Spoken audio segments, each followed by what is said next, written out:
testons aujourd'hui le premier Vespa électrique de la marque Piaggio. Alors c'est un Vespa extérieurement totalement traditionnel, il est basé sur la ligne du Primavera.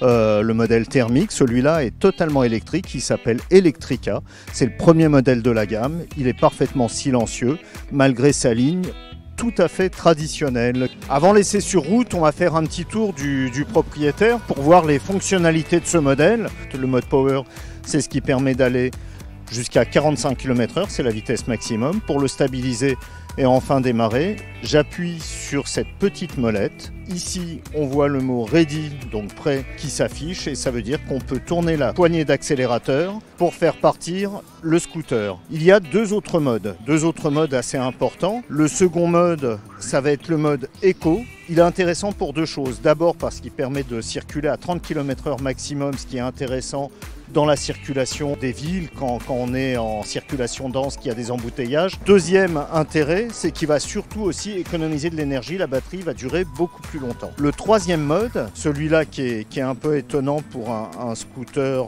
de cette cylindrée-là, vous entendez le petit bip qui sort de la calandre, c'est un bip qui indique qu'on est en marche arrière. Le scooter pèse quand même plus d'une centaine de kilos.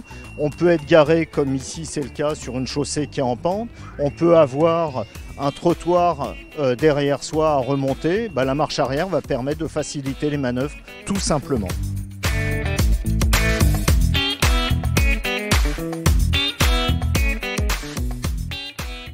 Ce Vespa propose une autonomie qui est assez intéressante. Il peut faire avec une charge une centaine de kilomètres. Une centaine de kilomètres en ville, c'est quasiment 5 jours ouvrés d'aller-retour du domicile jusqu'à son travail, pour peu qu'on ait environ 20 km à faire en moyenne par jour. Elle nécessite pour une recharge totale que 4 heures de chargement.